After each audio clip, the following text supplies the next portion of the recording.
Good evening, everybody. Welcome to the Pits of Metal and Motorcast. This is Joseph, guy and special guest, Doro, Warlock, Guitarist, Tommy Bolan. How's it going, Tommy? Doing good, man. Just another day in LA out here hanging out. So you staying safe during these COVID-19 times? Yeah, I'm trying, man. I'm gotta be honest, I'm bored out of my fucking mind. The whole fucking town just rolled up and just watching people out my window walk around in masks. It's like some fucking zombie movie, man. It's like all I can do just to stay sane, but I'm working on it. Yeah, I'm surprised you're not doing those like Facebook Live, guitar instruction videos like a lot of people are doing.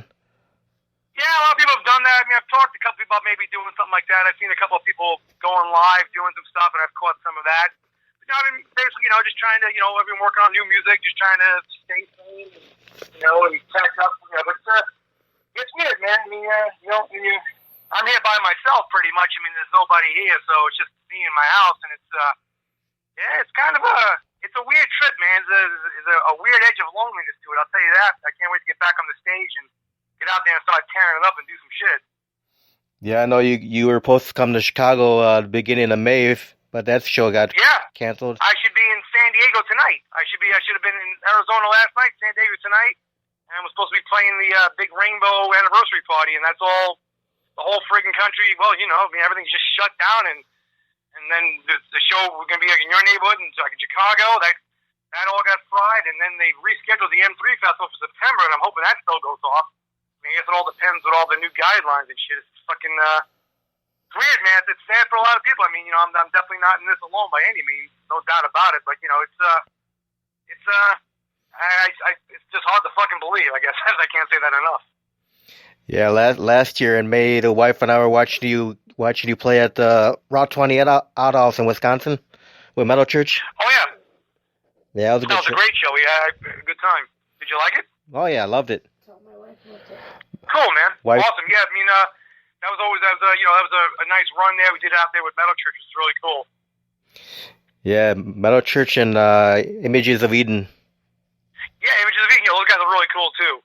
Really cool. They had some rocking stuff, and Metal Church. They're all great guys, and and then shit, man. It was that was a great show. I remember actually somebody collapsed in the front. I remember somebody fainted, and then Doro actually stopped the show because they got paramedics and someone literally just keeled over. And luckily they were okay. I think they just had like low blood sugar or some nonsense or something. I mean, it's not nonsense, but just something like that. I mean, it wasn't like they had a heart attack, thank God. But it's the first time I've seen the person was just fading, and then I remember Doro just stopped the song. He stopped everything. Yeah, I remember that. Kind of nuts. Yeah, my wife loved that show. She said, make sure I tell you hi. Oh, how you doing? Hello. How's it going? And needless to say, when we come back to town, you're on the list. Yeah, you're on the list, and I'll introduce you to Doro and all that good stuff. So what's your whole history in music business, Tommy? How'd you get into playing guitar and all that good shit?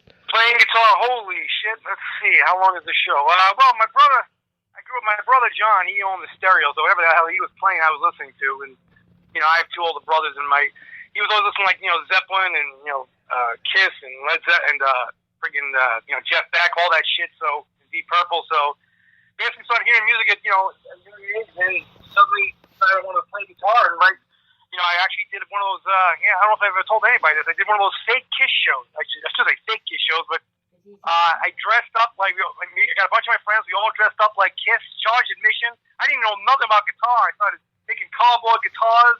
I played Gene Simmons, and there's actually photograph evidence of this, which I should keep hidden. And even they filmed me in a video. And we charged admission, did all this, and then we went to Baskin Robbins. They got the old ice cream buckets, turned them upside down, painted, made a fake drum set, and basically that got me bit by the entertainment bug. Then I went and started taking lessons at a local music studio up in Jackson Heights, Queens, because I'm from Elmhurst, Queens, back in New York. And next thing I know, I went in there and just started.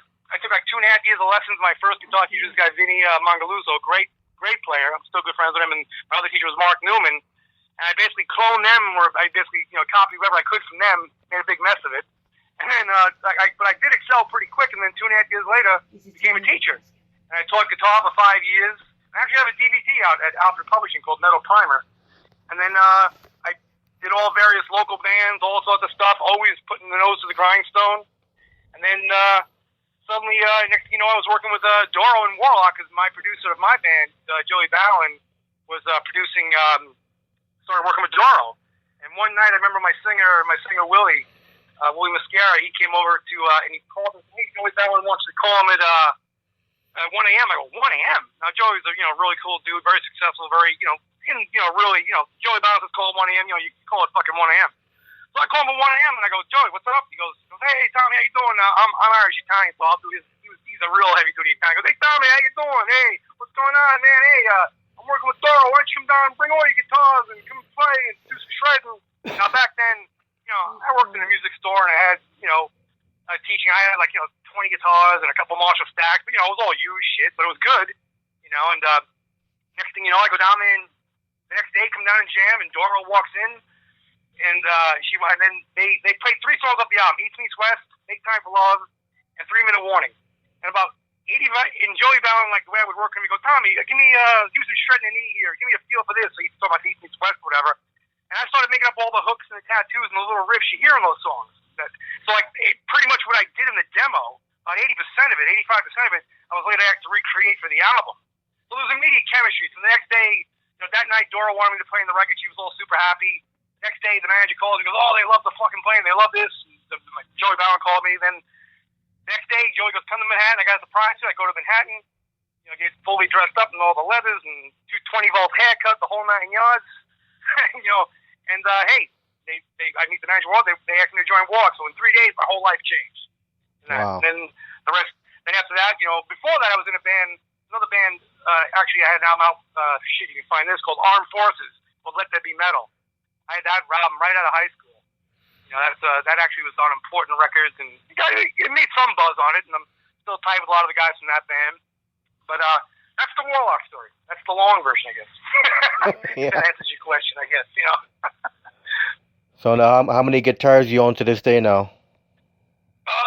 Well, there's a good amount. I mean, I got them all out now around in the house, because I'm bored out of my fucking mind. I endorse Schecter, so Schecter's really takes good care of me. I got a bunch of Schecters, and actually, if you look on Doro's merch page, is actually you may remember the guitar I played has a Triumph and Agony album cover, on the front of it. Yep. On the back is actually the gatefold, and on the side of the guitar it says "I Rule the Ruins" and "Touch of Evil," which, if you know the album, those are 2 really cool songs off of there. There's replicas based on that guitar, that look like the one I play in Doro's merch shop, and actually something really cool I can tell you about. And you're the first people to hear this publicly, because it's about to be put up in Doro's merch shop. So keep an eye out in Doro's merch shop. I work with another company that I'm really tight with out of Illinois. I mean, I'm sure you've heard of Morley Pedals, Morley Wawa Pedals. Oh yeah. I'm really tight with them. Those guys are family, and they actually dubbed me the name COP, K-O-P, King of Promotion.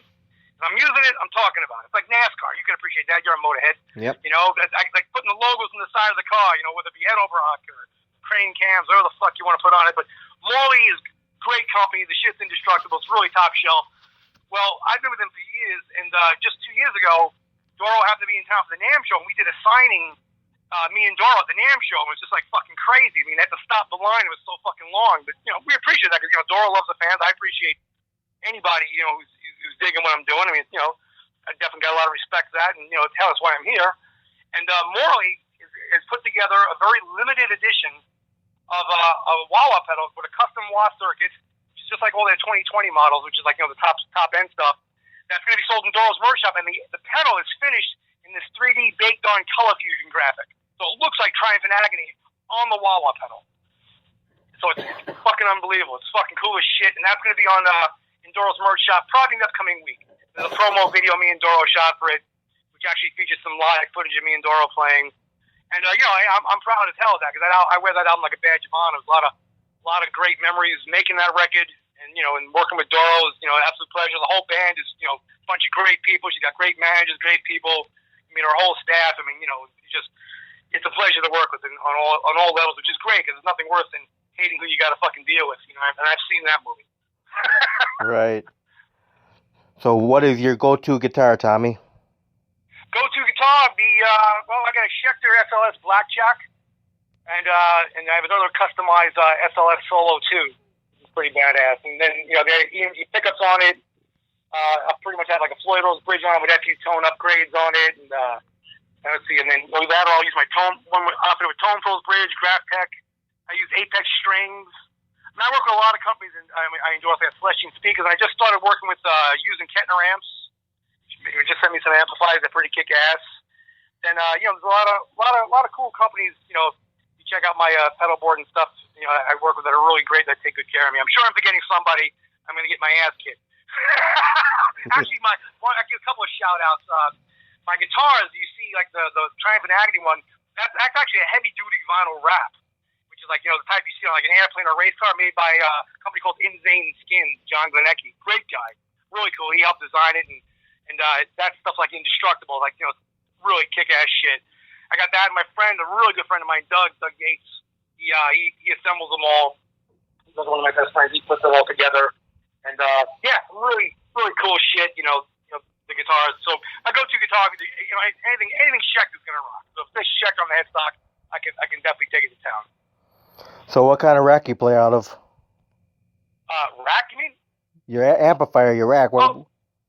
Oh, I used to carry. Well, a lot of times with the Doro shows, it's just a fly-in situation. So I'll fly in. I'll have like some various pedals on, some overdrives, or I've been using lately Digitech RP1000 for a lot of the, you know, the main sounds, and a BB Sonic Maximizer, MXR noise gate, and then some Zoom pedals, and you know, whatever. It basically fluctuates around that. You know, some MXR stuff on there, and you know, it basically fluctuates around that. Oh, and EV mics and wirelesses, I use those too.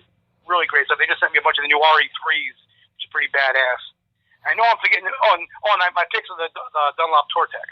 And of course, needless to say, you know, my Morley Wawa is always on my board no matter where I go. You know, and right now I'm using the custom one that they made for me. And then, you know, I have the Morley gas station for power. I have you know, friggin' the EdTech HumX. That's a great unit. If you have like a lot of buzz in your sound, the HumX, you put that at the end of the signal, it just 86s it right away. Great stuff. It's like I'm selling you a used car here. So now, are you guys working on any new material to follow up to 2018's Forever Warriors yet? Well, there's some Forever Warriors. I'm really proud of the work I did. Some of the work I did in that, and I did some playing on that. But Doro, I know right now, I mean, everybody's, you know, hunkered down, you know, going nowhere, doing nothing fast. I know she's working on some new tunes. Yeah, I mean, I definitely, you know, will send her some stuff to check out, and then, you know, if she needs me to play anything, I'm there for it, of course. And I know she's made, you know, she's told, you know, in the press a couple of times, you know, Triumph and Agony Live will be, they got a mix tag, which is basically a live version of Triumph and Agony, which will also include like a DVD and a CD and all that stuff. And that's in the works. There's no exact release date, but that is definitely going to happen. And that would be really kick-ass with, you know, live footage from probably some of the festivals we played over in Europe, like Sweden Rock, Summerfest, or Norway Rock Live. You know, I know they filmed some other stuff, and there's a bunch of stuff there being mixed. So it should be pretty kick-ass. You know, that would be really great. I'm looking forward to that when that drops. You know, and then she also had another live EP that came out recently in May, Backstage to Heaven, which is a live version of a song I wrote with her and the singer from Amon Amarth called "If I Can't Have You, No One Will," which is kind of like, well, I guess you say a love situation gone really bad. You know, right. Get the title of that song, and that's a really cool song, and that's on a live EP that just came out like in like March with some songs as well. Good stuff. Always keeping busy. Doro's always down running. There's always something going on. You know, we just did the Mega Cruise and the Monster Rock Cruise. That was a lot of fun. Good stuff. Now, do you have any side project besides playing with Doro? Yeah. Well, I have my own band as well, a band called NYC, which I actually sing lead in and play. It's pretty heavier shit, like maybe a little more industrial edge with some shredding. And I say I sing. I guess maybe I scream. You know, whatever. You know, just belting it out. But actually, I've been trying to finish the record on that because every time I try to finish it, something comes up. Like for a couple years ago, I was about to finish the new record, and I got a call. I was playing with Richard Ramone from the Ramones. I did his album. He hasn't done an album like in holy shit 18 years, and came back playing on his record called Entitled. And then I did the South American tour. Then we played also at ANZ Stadium in Australia and all that. And I did all the guitars in that. I'm really proud of that album. That's really cool stuff. The album called Entitled. I did with Richard Ramone. Then from that, I became great friends with the bass player, a guy named Jiro Okabe. He was a great friend of mine, you know, like family. And we put a side project together called Bonsai, which we put an album out called Can't Stop Me. And on the majority of the album, we have Christopher Williams from Accept playing drums on it. And we've been trying to get together to do some dates on that. We had a couple of irons in the fire and some stuff, but, sometimes some personal stuff comes up on the home front, and then, of course, now this shit with friggin' COVID-19 or coronavirus, or the fuck you want to call it, fucking everything up. That got delayed, but that's another cool record as well. And then my band NYC, was working on the new record for that, as I was saying, and then I got the call from Doro, and then I threw all my irons into the fire there and started working, full tilt with her. But I'm gonna finish the NYC record and get that out because I definitely, definitely like having that project as well. So there's always something going on. I've always got my ear to the ground. There's always somebody doing something somewhere. Now, do you get a lot of calls to do guest guitar work on other people's albums? Well, a lot of times I think there's a lot of conversations about it. There's there's a couple of conversations always going on. Nothing I can say right now. I can't comment on that. but you never know. That's the cool thing working with Doro. I'm always open to be able to do other stuff. Obviously, Warlock is front and center for me. Doro in the band, I'm ready to rock on, which is great. Because she has a great band already, so I come in like the special guest, the ringer, and all that. Or sometimes in America, I'll be it's easier for me to play all the American shows. But I have done a lot of festivals, but nonetheless, you always for as big as the industry is, it's really small. You know what I'm saying? So there's always some cool shit. I had another band I forgot to mention right after Warlock, a band called Freight Train James, which had a singer from Black and Blue in it, James St. James. And we put an album out years ago on Alfred Brunette, Toshi VMI, and album called Hallucination. And we still get a lot of interest in that. There's actually some labels talking to us, want the old demos. We have a lot of unreleased demos we never put out. But that's just just getting all the ducks in a row. And it's definitely a business, man. It's definitely a business. Sometimes you spend more time on the phone than you're playing your fucking guitar. Yeah. You know what I'm saying? Yep.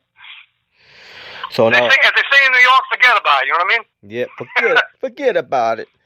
Forget about it. Fuck that shit. Get the fuck out of here.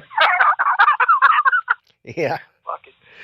So now, I tell you, I'm losing my fucking mind, sitting here in the house night after night, nowhere to go. I got people I talk to every day, but it is just. I've hung up some artwork in the house, sorted through some shit, built a few guitars that were in pieces. I've written some great songs, I think, shredding, but I tell you, it's just going out of my fucking mind. I used to have a shitload of muscle cars. I used to be able to, you can appreciate this, because you got that really cool Nova. I had a 70 Nova with a built 350, built to the teeth. And I used to have a shitload of muscle cars, but then I just, it was always good to go out there and just wrench on, but now, when I moved from various places, my storage capacity keeps getting lower and lower. Like if you ever see the movie Mystery Men? Yeah. With Gene Garofalo? That Corvette's mine. They bought that for me and cut it in half and stretched it. That was my vet. And then you ever see K-9 2 with Jim Belushi when they blow that Mustang convertible up? Yep. That was my 6-cylinder grandma car, and Universal Studios kept the fucking grill. I never got it back.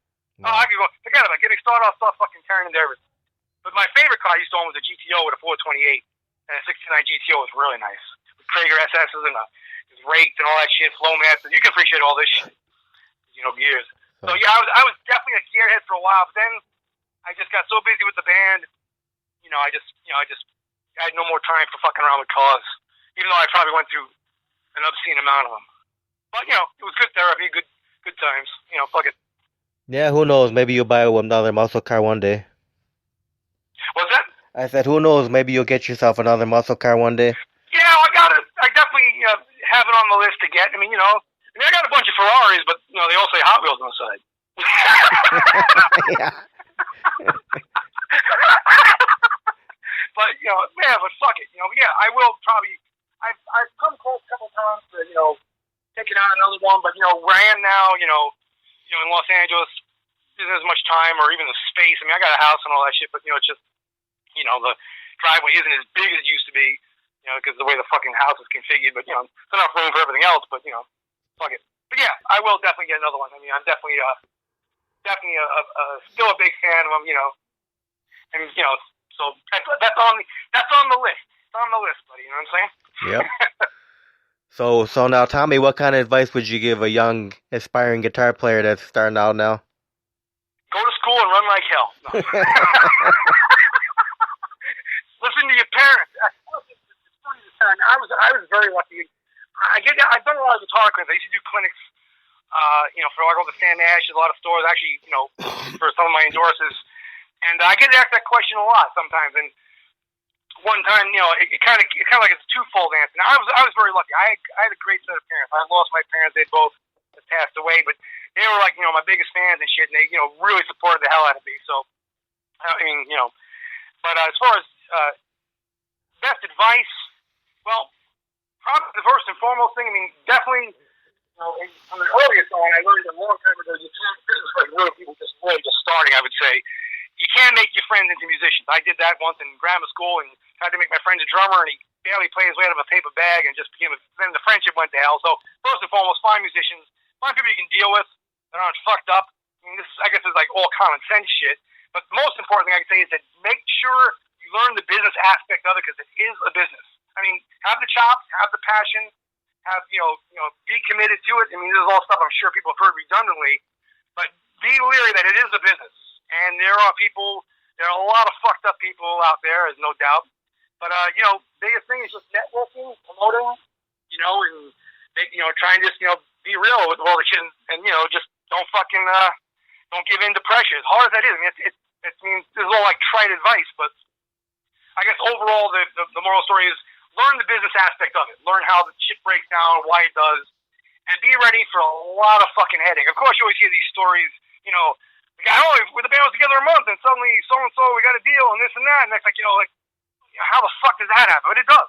There's always somebody, but then usually there's somebody in the corner with a blank check, Yeah. So get ready for a lot of fucking headache. And make sure you can really season that top ramen good, because you're going to be eating that for a long fucking time. Yep. No, I mean, seriously, it's honestly, it's a business. You got to really, fucking commit to it. You can't just phone it in. I mean, me, I've been out of my mind doing this for the longest fucking time. I don't even know. But, I'm never, phoning it in like, like Rockstar 101 bullshit, like, bang head now, move this way.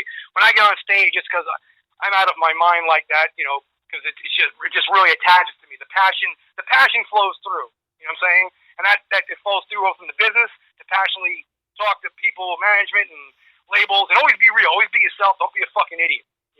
Don't think you got to be a certain way, because if people aren't going to like you for who you are, then these are not the people you are gravitating towards you anyway. Now, granted, in this business, you're going to deal with a whole fuckload of bozos no matter what. That's just going to happen. But then you're going to meet some real quality people that's how you build your team. Get good support, Easier said than done. I mean, this is like, like saying, yeah, go pick the next 6 numbers. I mean, I might as well just say that almost, and win the lottery. But that's probably the biggest thing I tell people, that it's a business, Best thing.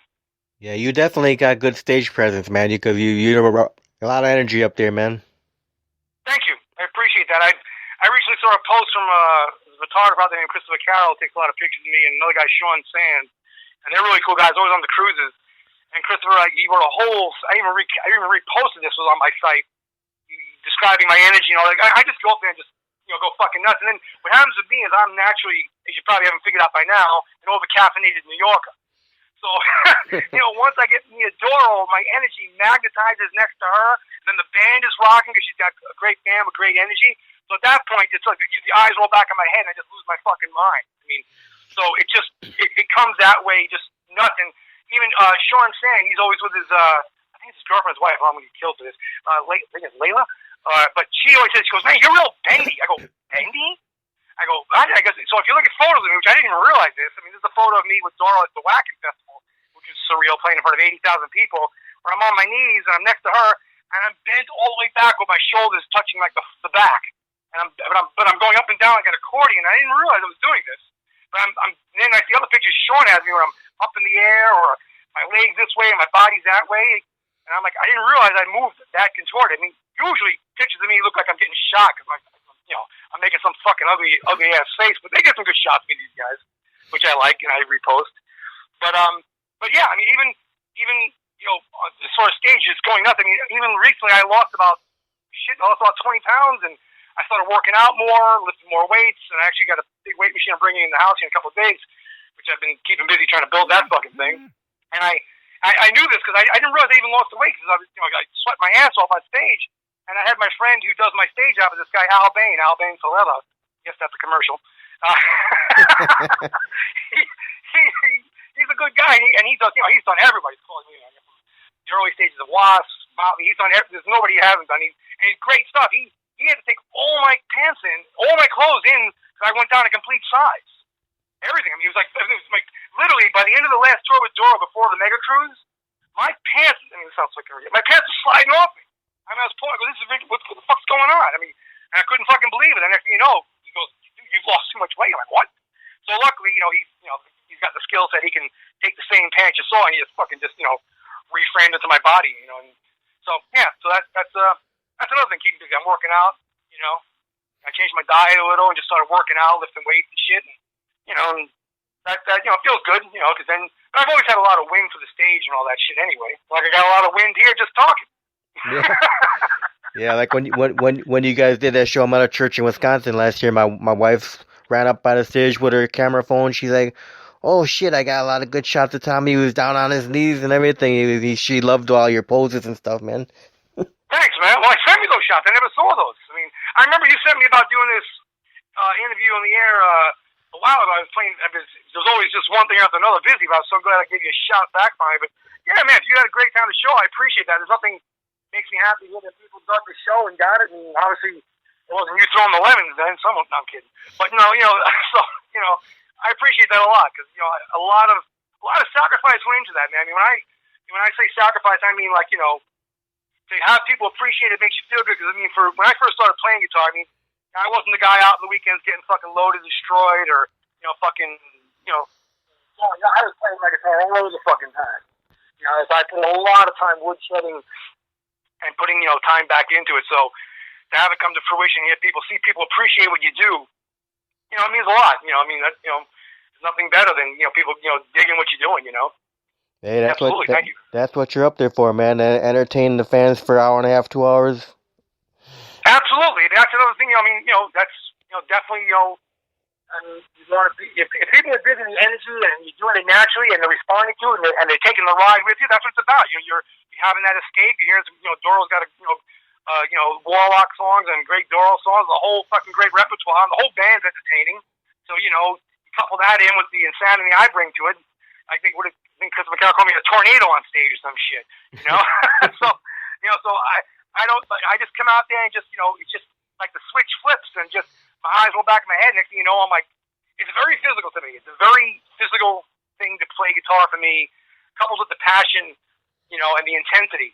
So I mean, I'm definitely I definitely connect beyond just the fretboard. I can't even. I wish I could bottle it. I wish it's a real feeling to me.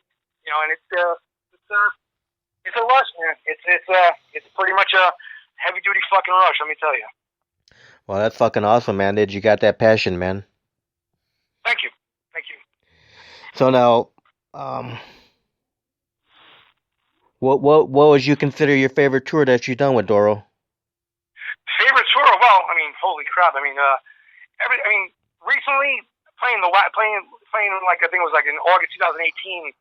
In that year alone, I mean, I played Grass Pop in Belgium to like 50,000 people, then to Wacken to like 80,000, and Spain was really great. Leyendas de Rock, like 20 some odd thousand people, and then playing the Summerfest, that was another 50 some odd thousand, and of course Wacken, like I said 80,000. I was just hearing 80,000 people sing All We Are and Fiorema.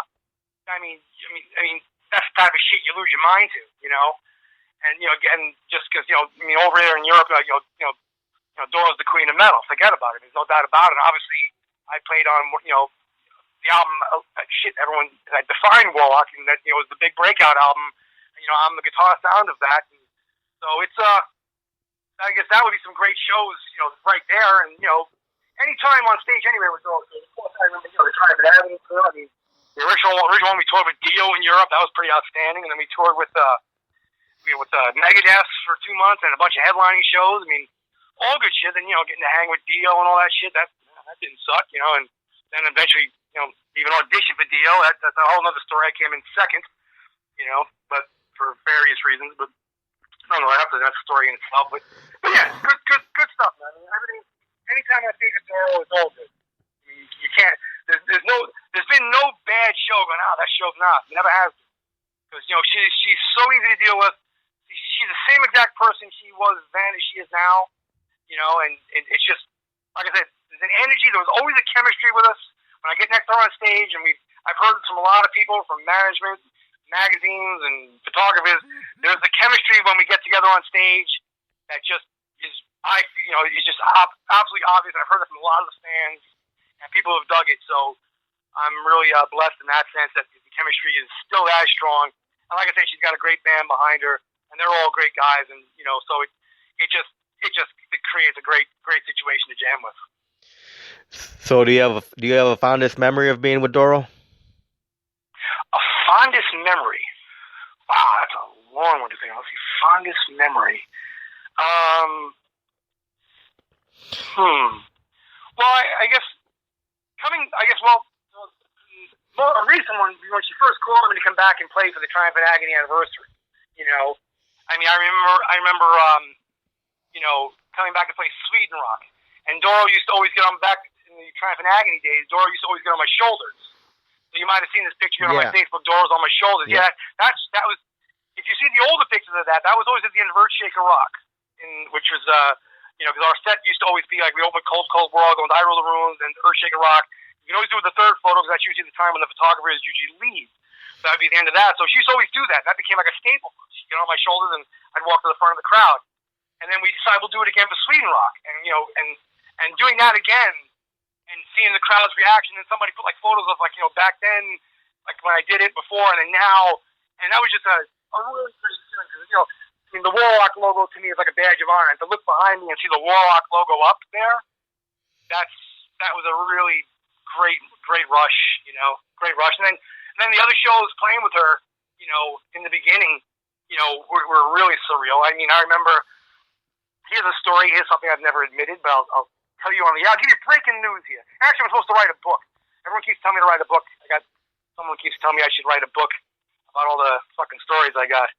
But maybe I'll get around to it. But when I first joined Warlock, I mean, I had played local bands and shit like that, and played 1,000 people in an auditorium, whatever. But I'll never forget. We're playing Germany, and I'm thinking myself backstage. Now I'm thinking, holy shit, my career's starting now. I mean, holy fuck. I mean, this is Doro was already established. I mean, I moved in. I stepped into a moving machine. You know what I'm saying? I might have done what I did. Triumph and Agony. True Steel is a great record, but Triumph and Agony is totally different guitar-wise, sales-wise, and it's a different animal. You know what I'm saying? Right. I mean, they're both great albums in their own right, but I'm going to be partial to Triumph and Agony. But but I love songs off True Steel as well, so we play them. So the album was exploding, and Doro came out in Metal Hammer magazine and said, "I sing better and I play better because of Tommy Bolan. He's somebody I really need now." And that's damn near her verbatim quote. So people this I'm unknown. I was in the band Armed Forces. I mean, I was in, and so people were like, "Well, who the fuck's this Bolan guy?" And so by the time I got to Europe, all these people knew who the fuck I was, and this and that. It was surreal. So I'm thinking, holy shit. So I'm starting to feel pressure. But in a good way, energy. I mean, so I remember suddenly, and this happened for the first 4 or some odd shows in a row, because we were playing these sold-out places opening for Dio, so we'd been living in England for a month rehearsing. I remember, for some reason, when you're in a pool and it starts getting cold, your jaw starts to chatter? Yeah. You ever been? Yeah. For some unknown fucking reason, because I hear 8,000 people out there screaming, or 10,000, and we're getting ready to go on, and I'm like, my jaw started to freak out. Like I was freezing, like I was having nerves. I go, what the? I've never had this. I mean, I've been playing my whole life. I go, what the fuck is this? And suddenly I'm like, holy shit. I was like almost psyching myself out. But luckily, thank God, the minute I hit the stage, it went away. But I remember being backstage and feeling that. And that was a surreal feeling. I'm like, what the fuck? Because my adrenaline was literally exploding. Right. And then, of course, to top it off, here comes the fucking kick to the head. The song would start with Cold World. Michael would start doing, Misha, the drummer, would start doing this drum thing, like, after the intro tape. and I'm supposed to start making all this, like, wild guitar noise. And for some reason, spotlight hits me, my guitar is dead. Dead. First show, first moment, Warlock career starting, my guitar is dead. So literally, I take my fist, like fucking Fonzie, and bang the fucking guitar with all my might. And just because I was out of my mind, I literally banged the guitar in half, the guitar came back on. Wow. And I was thinking, I swear to God, I was freaking. So there's this answer to the question, most embarrassing stage moment, although I got another one for you. And suddenly, the guitar, thank the Lord, came the fuck back on. I went, bam! You want to talk about having a fucking heart attack. First show, first moment, here you are, introducing Doro said, here's this guy, Tommy Bolan, does this, does that, Triumph and Agony's through the roof, and people are loving it, and I come out, and my first appearance, officially, dead guitar. And I'm like, and look at everything I got cost a fortune. It's all I'm like, what the fuck? It's like on race day, like the video you sent me, your friend racing, right. The car just died in the other lane. Yeah. Your friend ran a 7.1. It was that movie, but luckily when I beat the dashboard, the car came back on. This happened to us even, I go through all my equipment. I go through every patch cord, cable, fucking string, pickup, and I got duplicates and triplicates of everything when I play. I could El Kabong the fucking guitar, I pick up another one. You know what I'm saying? Because you got to be ready for that. So we played in Colmar, France at a festival recently with Ghost. And Doro would start the set, and then she would, like by the fourth song, she'd bring me out as like a special guest, and we start doing East Meets West. So suddenly, and I just, literally, the song before ended, I think it might have been Earthshaker Rock, ends on an E chord. So I sat there and lightly hit my guitar. My guitar is now live. I know my guitar is live. I can hear it. So 5 seconds later, Doro's bringing me on stage, and I come out, and I'm supposed to do some shredding, and then go to East Meets West. Guitar is dead. Dead. I'm sitting there, Doro's pointing at me. I'm like, I'm fucking going, I had a heart attack. Luckily, our tech, Justin, who was like, Johnny on the spot, came screaming out. And I used to run my pedal board, which is 110, because American, to a 220 conversion. And he came out, and he changed the fucking adapter on my digital unit in like 5 seconds. And then my pedal board was on, and I finished the song and finished the rest of the set. I have no idea what the fuck was wrong. I took the pedal board back to the hotel, turned it on, left it on for 8 hours. It never did it again. Then I rewired the entire thing regardless to be safe. But you want to talk about fucking turning white as a ghost? Opening for Ghost? Turning dead? Wow. Yeah. Oh, yeah. So that was a heart attack. So I pretty much, threw open my mouth out and fucking freaked the fuck out. But luckily, if I had to, I'd plug into a blender and make it work. You know what I'm saying? So that's pretty much the mentality you had to have. We played with Warlock once. We played the Ritz back in New York years ago. And I remember I sat there and I swung my guitar around. I took the headstock clean off like a fucking Steinberger. Just broke it right off. Only the 6th string was there, but the locking nut held it in tune. And every VIP from everybody was there at that show. And there's my guitar with the headstock swinging around like a fucking bat. Just fucking loose. Gone. Another time, we played the Hammersmith Odeon, and we did 3 shows in a row. And I remember I picked my guitar up, trying to do the Steve Vai thing where you hold the fucking guitar up by the bar, straight up. All 6 strings, bang, bang, bang, bang, all motherfucking all pop.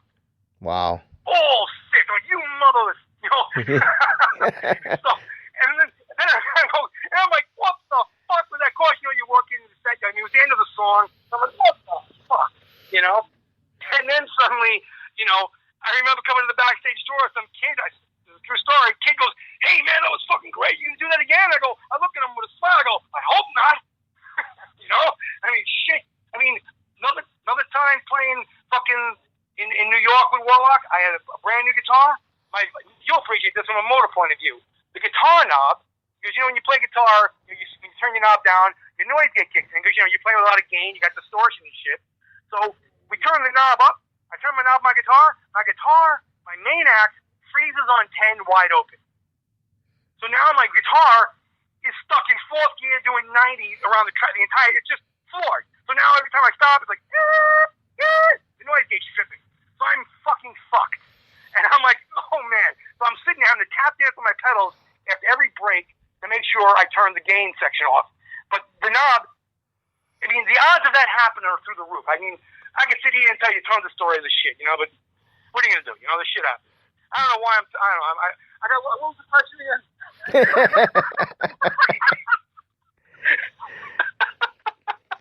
Fuck it, man. It's all part of the gig. that's why, it's just, you just go out there and you do what you do. And then you just, if it don't work, get duct tape and make it work. Fuck it.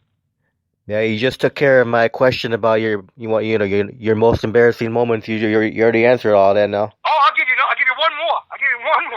Which is actually, now if I say this, I know people are going to go scream and look at this on YouTube, because there is slight video evidence of this, although I've not seen a really clear shot. We're playing in Norway Fest. This is my second big festival back with Doro, and things are going great, having a great time. Suddenly, I'm jumping around. It's rainy outside because Norway was particularly wet, and suddenly I jump, doing, just fucking losing my skull, and I've never fallen in my life on stage, honestly. Of course, now that I've said that, I'm guaranteed to wipe out. I'm gonna fucking, I'm sure next time you see me, I'll fucking just land right in my ass. But we were in Norway, and I jump at the end of a song, and suddenly I fucking, when you're jumping, and suddenly when you fucking just start falling, like it's like a surreal feeling. Yeah. Well, to make matters worse, I fell, and I started to go. I fell and then fell backwards into an SVT 810 bottom, and on top of it was an SVT head in a rack. Oh shit. So, which is very heavy, about as much as a fucking boat anchor. So I fall, and this thing gets pushed back about almost a foot. And I look up and I see the fucking head. And if you look at the video, I remember last thing I saw was Nick Douglas, the bass player, screaming across the stage, trying to run towards me, which you can see on the video. But I snapped up like out of my mind. Because if that had fallen on me, it'd have been over. It would not have been pretty. That'd have been a trip to the dentist or God knows what. But I got right the fuck back up. And then they came out and dried the stage. But that was another embarrassing moment. Some people saw it, you just laugh it off. You just go with it. I mean, I'm already moving in fucking ridiculous positions half the time anyway, just going nuts, just grinding it out, because to me it's all about just grind, But yeah, that was almost scary. But yeah, that was another very embarrassing moment. You kind of sat in your ass, and that was a really big festival. But luckily, the rest of the set pulled out okay. Wow. So now, what guitarists are your biggest influences? Biggest influence guitar player. Let's see. Who would I really like? Well, I guess I got to go for the trifecta. This is all based back to my brother John again, who owned the stereo. But he had good taste in music, thank God. He was a huge Zeppelin fan, so obviously, I definitely emulate a lot of Jimmy. I like Jimmy Page a lot. I like with Page on guitar, the blues, all that, his stuff. And then I became a really big fan of Richie Blackmore, and all the shit he did with actually, Cozy Powell played on Triumph and Agony, which is pretty well documented. He played, Touch of Evil and I Rule the Runes, and he played on that, which is really fucking great. And he was a really super guy, Cozy. And so we played. I told us, getting back to Blackmore. Yeah, Blackmore. He had all that, more of the exotic scales, playing in different modes, and more of the minory shit. And then after that, I heard Frank Marino. Frank Marino, Mahogany Rush. Yep. Yeah, put on that live album, and that's his version of Johnny B. Good. And any of the shit he did, that pretty much gave me, because if you've seen me play, I tend to play fast with a lot of energy when I play. I talk fast, play fast. You have a fast car. I used to eat a lot of fast food, now I don't. But so things are fast. But but the thing about playing fast is being able to last, and that has, you can leave that one right where it sits and let people figure out what I mean by that. But bottom line is that was my emulation of that. So Frank Marino gave me a lot of the spur to want to play fast and shit. So I had the combination of, because it's like your first language. I mean, you can sit here and learn. I can learn 15 more languages right now, but I'm always going to revert back to English because that's my first language. You know what I'm saying? So I'm going to always decipher to that. I won't learn to speak Spanish and then fucking learn French and then translate it back to Spanish and back to English. And I mean that saying that my first love of learning guitar, the critical years when you're learning, 'cause I was a teacher for 5 years too, is like, was, listen to Page, Blackmore, and then Marino. And then I put it all in a blender and made a big fucking mess out of it. Yeah. I remember, but I mean, a lot of it also, believe it or not, other influences were my guitar teacher. I mean, Vinny Mangaluso, I used to take lessons from him, and I used to, and I still talk to him. He's a great guy, and he was trying to teach me some Lou Reed song because he was into all that type of music. I remember trying to teach me a song called Rock and Roll, which I probably still can't play right. And I teased me about it. Couldn't get the fucking strumming down for that son of a bitch. But he taught me a lot of stuff, and I just cloned him as best I could. But it's just, he has a great finesse Then Mark Newman, another great player, he had all these, like, cool use of scales and modes and shit, and I just took that and applied it to what I learned from Vinny, and then, like I said, the 2.5 year mark, I was teaching. And I just